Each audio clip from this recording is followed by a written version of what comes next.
రైతులకు good news చెప్పింది వాతావరణ శాఖ. ఈ ఏడాది నైరుతి రుతుపవనాలు సాధారణం కంటే ముందే పలకరించనున్నాయి. మే నెల చివరి వారంలో వచ్చే రుతుపవనాలు ఈసారి మే 14-16 మధ్యనే అండమాన్ నికోబార్ దీవులను తాకనున్నాయి. ఈ నెలలోనే దేశవ్యాప్తంగా సగటు వర్షపాతం సాధారణం కంటే ఎక్కువగా నమోదయ్యే అవకాశం ఉందని తెలిపింది. దక్షిణాది పశ్చిమ భారతంలో కుండపోత వర్షాలు కురిసే సూచనలున్నాయని, ఈశాన్య తూర్పు మధ్య భారతంలో మాత్రం సాధారణం కంటే తక్కువ వర్షపాతం నమోదు కావచ్చని చెప్పింది.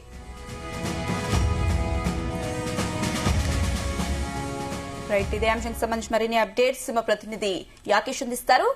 యాకేష్,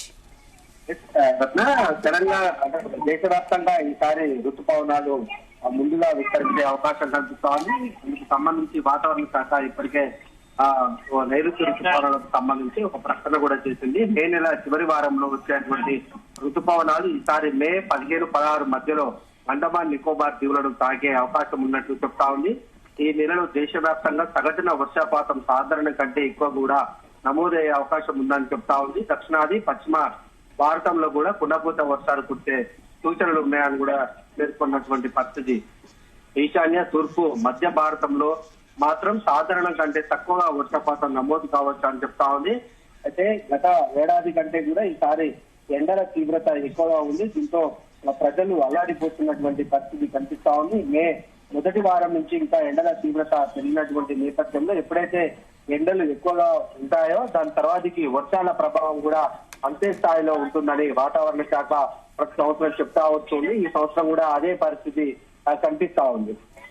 అంటే యాకేష్, ప్రధానంగా మనం ఎంత ఉష్ణోగ్రతలు నమోదవుతున్నాయో చూస్తున్నాం. ఏప్రిల్ నుంచి భారీ ఎత్తున ఎండ తీవ్రత కూడా పెరిగింది. మరి దేశవ్యాప్తంగా ఇప్పుడు అకాల వర్షాలు అంటున్నారు. ఏంటి సడన్ వాతావరణ మార్పులకు గల కారణాలు ఏంటి, ఏమైనా తెలియజేస్తున్నారా వాతావరణ శాఖ అధికారులు? ఎండల ప్రభావం ఎప్పుడైతే భారీగా ఉంటుందో దాని తర్వాతకి 2-3 రోజులు వరుసగా ఎండల ఉష్ణోగ్రతలు భారీగా పెరిగిన తర్వాతకి సహజంగా వాతావరణంలో మార్పుల నేపథ్యంలో అటు వర్షాలు కూడా పడతాయి. ఆ క్రమంలోనే దేశంలో అక్కడక్కడ ప్రస్తుతం భారీ ఎండలు నమోదు అవుతున్నాయి. మరో పక్క వడగాలుల ప్రభావంతో కూడా అటు వర్షాలు కూడా పడుతున్నటువంటి పరిస్థితి దేశంలో కనిపిస్తా ఉంది. Okay right, thank you Yakesh.